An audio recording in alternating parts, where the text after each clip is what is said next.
Enora Malagré, née le 20 juillet 1980, fête ses 45 ans. Cette femme a connu de nombreuses transformations, d'une personnalité télévisuelle controversée, extravertie et sans langue de bois.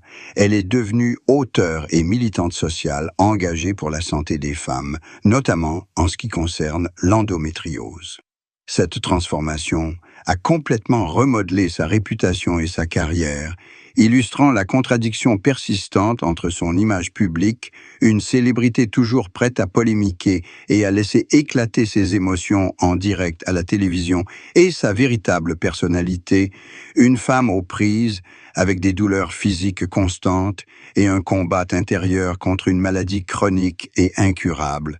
Un combat devenu source de stress et d'épuisement mental permanent. Sa situation actuelle se caractérise par un retrait partiel des projecteurs médiatiques pour se concentrer sur une carrière personnelle plus autobiographique et inspirante, où elle n'est plus contrainte par le rôle de chroniqueuse, mais peut utiliser sa voix pour créer un impact social plus profond, à travers la publication de livres et la participation à des campagnes de sensibilisation. Cependant, cette transition même s'accompagne d'une certaine tristesse indicible, une tristesse non pas due à l'absence de célébrité, mais à la perte de la maternité et au bouleversement de sa vie causé par la maladie. Cette tristesse transparaît dans les passages autobiographiques empreints de larmes, évoquant les échecs de la fécondation in vitro, FIV, et l'acceptation du fait que son corps a dû mener un combat perdu d'avance dans le domaine de la fertilité, une acceptation qui a exigé un grand courage et une grande vulnérabilité, puisqu'elle a dû rendre son traumatisme public aux yeux du monde entier. Cette tristesse n'est pas un regret concernant une carrière passée, mais le fardeau physique et mental de vivre avec une douleur chronique, un fardeau qui a affecté tous les aspects de sa vie, de l'amour à sa carrière en passant par sa relation avec elle-même, la forçant à redéfinir la féminité et la valeur d'une femme dans la société. L'origine de cette tristesse indéfinissable réside probablement dans les années passées à dissimuler sa maladie et dans l'isolement douloureux qu'elle a enduré en tant que personnalité de la télévision. Durant cette période, elle était contrainte de maintenir à l'antenne une image de vitalité et de santé parfaite, alors qu'en réalité, elle prenait de fortes doses d'antalgiques, luttait contre l'épuisement et endurait des douleurs atroces en coulisses. Ce mensonge a engendré une profonde blessure psychologique, un sentiment d'impuissance et de trahison de son propre corps, la laissant isolée et incomprise de ses amis comme de ses collègues. Une partie de sa tristesse s'est également manifestée par le jugement public porté sur sa personnalité franche et émotive, un jugement fréquent à la télévision.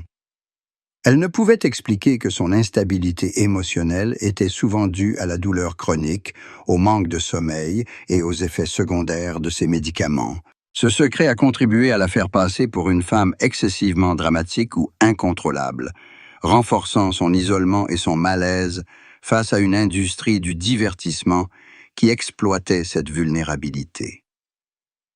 La tension entre rébellion publique et effondrement intérieur engendra une grande fatigue émotionnelle. Le fait qu'elle ne puisse jamais vraiment montrer de faiblesse en public accentua son isolement, accentuant la tristesse de devoir mener seule le combat des femmes dans une société qui méprisait encore leur souffrance. Le plus grand mystère et la plus grande interrogation concernant Enora Malagré est la suivante. Que cache ce personnage? Peut-être dissimulait-elle depuis des années l'étendue de sa douleur et de sa colère face à l'ignorance du système médical et à la banalisation de la souffrance féminine.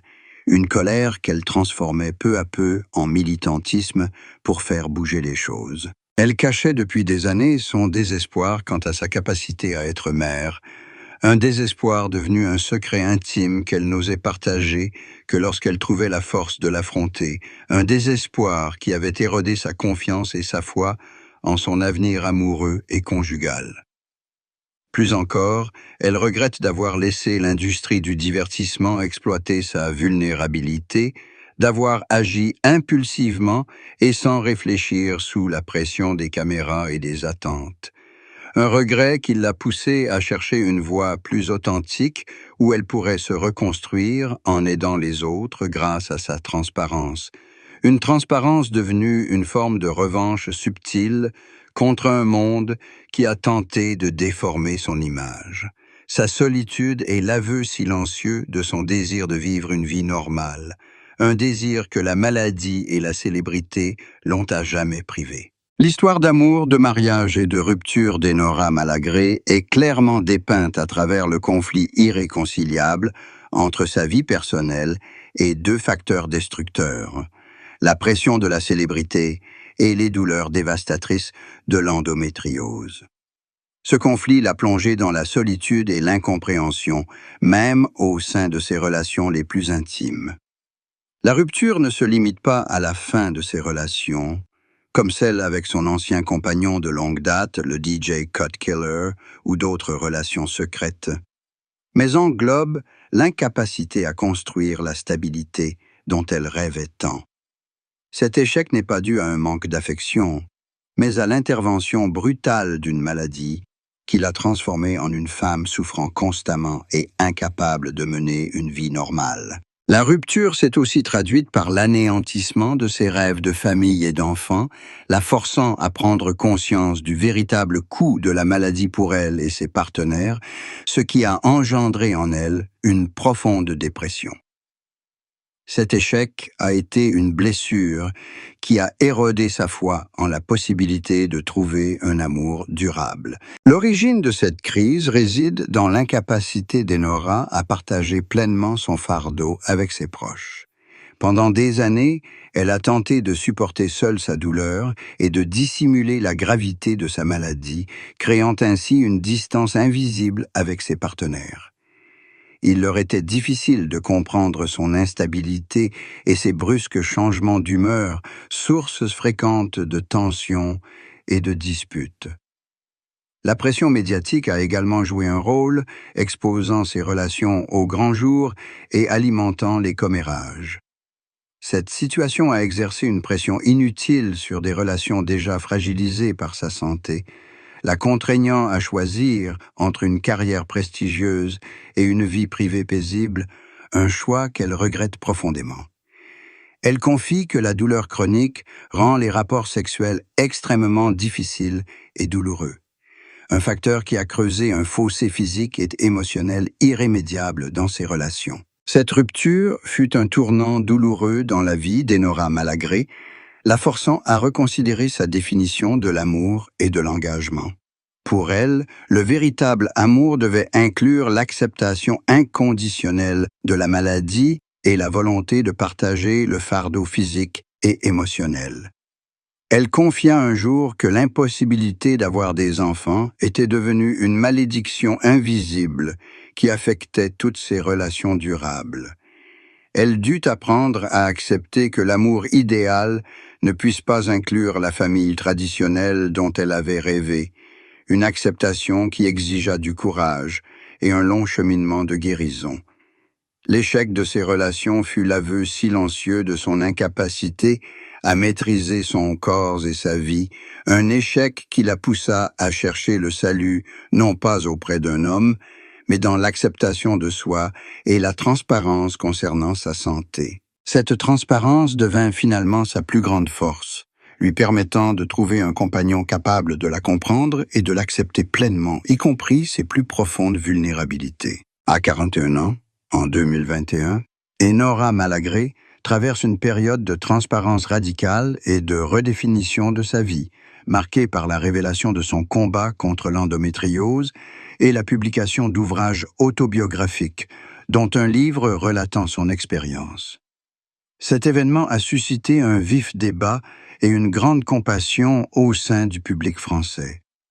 Sa confession de tristesse à cet âge n'est plus une vague allusion, mais un aveu franc et sans concession de perte et d'épuisement, tant physique que mental, un épuisement accumulé au fil des années sous la double pression de la célébrité et de la maladie. La tristesse qu'elle tentait d'exprimer à 41 ans était l'amère acceptation du fait que son rêve de maternité ne se réaliserait probablement jamais. Une acceptation accompagnée d'une douleur extrême et d'une résistance farouche face à ce destin cruel qui l'avait privée de ce droit. Elle a évoqué le vide laissé par ses échecs de FIV, le sentiment d'être trahie par son propre corps et la profonde solitude qu'elle ressentait en voyant ses amis et collègues atteindre facilement ce pourquoi elle s'était battue à tout prix. Cette solitude la coupait du monde des femmes ordinaires et des joies simples de la vie de famille. Elle a parlé publiquement de l'isolement lié à la maladie chronique, en particulier lorsqu'elle affecte la fertilité et la sexualité. Elle a souligné que la douleur détruit non seulement son corps, mais aussi sa confiance en elle et sa capacité à profiter de la vie, la faisant se sentir moins importante et moins aimée. Le témoignage le plus poignant d'Enora Malagré est son appel à briser le silence autour de l'endométriose. Elle reconnaît que l'ignorance médicale et l'indifférence de la société face à la douleur des femmes aggravent la tristesse et l'isolement des personnes touchées, une prise de conscience qui a fait d'elle une militante née. Son coming out à 41 ans fut un acte courageux, transformant sa douleur personnelle en une mission publique, une manière de donner un sens à la souffrance en devenant la voix de millions d'autres femmes qui luttent en silence. Cette transformation fut profondément guérissante. Son engagement pour la transparence et la défense des droits à ce stade fut une libération psychologique de l'artificialité de ses années télévisuelles, une artificialité qui l'avait épuisée et désorientée. Elle trouva le salut non pas dans les projecteurs, mais dans l'honnêteté radicale de sa maladie. La tristesse qu'elle exprimait était la prise de conscience de l'injustice et la nécessité de se battre non seulement pour elle-même, mais aussi pour les femmes marginalisées et oubliées par la maladie. À 41 ans, Enora Malagré a transformé son rôle d'artiste en celui de militante résiliente, une transformation qui l'a aidée à trouver une véritable paix intérieure et un sens à sa vie, un sens fondé sur une profonde vulnérabilité et une grande compassion, un sens qui a fait d'elle un symbole de résilience et d'un nouveau féminisme. Le parcours d'Enora Malagré est fait de hauts et de bas, de contradictions. Débutant à la radio, il culmine avec son rôle de chroniqueuse permanente dans l'émission télévisée à succès et controversée « Touche pas à mon poste », TPMP. Ce parcours est teinté de secrets profonds, d'autodestruction délibérée et de dissimulation de souffrances physiques pour préserver une image publique, une image qu'elle a payée au prix de sa santé et de séquelles psychologiques durables. Le plus grand secret de la carrière d'Enora Malagré réside dans l'ampleur des douleurs physiques endurées à la télévision. Pendant des années, elle a dû prendre de puissants analgésiques et endurer des douleurs atroces, tout en incarnant une femme extravertie, énergique et pleine de vie. Ce combat intérieur lui a fait percevoir sa carrière télévisuelle comme un mensonge, une trahison de son corps, une trahison qui a engendré chez elle un profond mépris et un dégoût pour cette mascarade. Elle dissimulait l'épuisement et l'anxiété chronique que le milieu télévisuel impitoyable, et notamment TPMP, avait infligé à sa santé mentale et physique. Un milieu qu'elle a plus tard décrit comme toxique et exploitant sa vulnérabilité, la forçant à se présenter constamment comme victime ou agresseuse pour conserver sa position. Le second secret que sa carrière a longtemps caché est son propre conflit moral avec la nature de l'émission et son rôle. Enora Malagré devait dissimuler ses regrets d'avoir été poussée dans des situations dramatiques ou contrainte de tenir des propos choquants pour faire de l'audience. Un regret qui s'est accumulé et l'a finalement conduite à quitter l'émission, en quête de sérénité et de cohérence morale dans sa carrière. Une décision motivée davantage par l'instinct de survie que par l'ambition professionnelle. Elle dissimulait son désir de se consacrer à des projets artistiques plus sérieux, comme le théâtre et des émissions de radio engagées, où elle aurait pu utiliser sa voix pour aborder des questions sociales importantes, derrière l'image d'une célébrité qui ne savait que faire du bruit. Son parcours professionnel a été marqué par une recherche constante d'un sens plus profond que le simple divertissement. Son dernier secret résidait dans sa solitude et son isolement vis-à-vis de ses collègues. Elle gardait ses distances pour protéger sa vie privée et dissimuler ses vulnérabilités, notamment sa santé et ses déceptions amoureuses. Une partie de sa tristesse l'avait poussée à se construire une carapace au travail, une carapace qui ne s'est effondrée que lorsqu'elle a décidé de quitter TPMP et de partager son histoire en toute sincérité. Son choix de passer de la télévision au militantisme et à l'écriture a été l'acte le plus libérateur de sa carrière, un parcours qui l'a mené à une véritable libération et à la recherche d'un sens plus profond à sa vie, où elle pouvait enfin exprimer pleinement sa douleur et son espoir. Si les premières relations d'Enora Malagré furent marquées par l'instabilité, sa confession amoureuse la plus bouleversante ne fut ni une infidélité ni une trahison, mais l'aveu de son impuissance. Son corps, atteint d'endométriose, ne pouvait plus satisfaire aux besoins fondamentaux d'une relation amoureuse traditionnelle. Cette confession révéla le prix douloureux que la maladie chronique fait payer à la vie intime d'une femme. Elle expose avec une crudité saisissante les ravages que la maladie cause sur la sexualité, la fertilité et les relations amoureuses. Un aveu qu'elle a courageusement fait dans des livres et des interviews, d'un réalisme et d'une transparence bouleversants, notamment lorsqu'elle évoque les rapports sexuels douloureux disparunis et l'impact de la douleur sur l'intimité quotidienne, des sujets souvent tabous ou évités par la société et les médias. La confession la plus bouleversante est l'aveu de son désespoir face à l'échec de la FIV et à la culpabilité d'avoir fait peser le fardeau de la maladie sur ses partenaires. Elle confie avoir eu le sentiment de priver les hommes qu'elle aimait de la chance de devenir père, un fardeau psychologique qu'elle porte depuis des années et qui l'a conduite à rompre plusieurs fois pour les protéger de la souffrance. Une certaine tristesse se dégage de cette confession. Une libération née du courage de dire la vérité sur le rêve brisé de maternité et la solitude d'une femme accablée par la maladie. Cette confession n'est pas seulement celle d'Enora, mais aussi la voix collective de millions de femmes touchées, transformant une douleur personnelle en un puissant message public. La seconde confession, empreinte de désespoir, est l'aveu qu'elle a dû apprendre à s'aimer et à accepter les imperfections de son corps avant de pouvoir trouver un amour sain.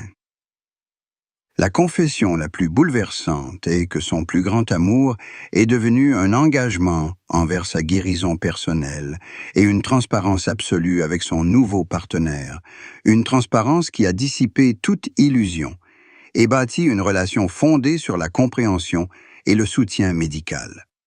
Elle avoue que l'amour romantique a dû céder la place à un amour fraternel et au respect de son combat, un changement de perspective qui a profondément transformé sa vie affective, où la paix et l'acceptation sont devenues plus précieuses que toute passion éphémère. Pour Enora Malagré, son nouveau mariage, ou plus précisément sa relation stable actuelle, son statut marital public étant flou, repose entièrement sur une présence inconditionnelle, l'acceptation de la maladie et une sérénité qui transcende toute romance superficielle et les attentes sociales.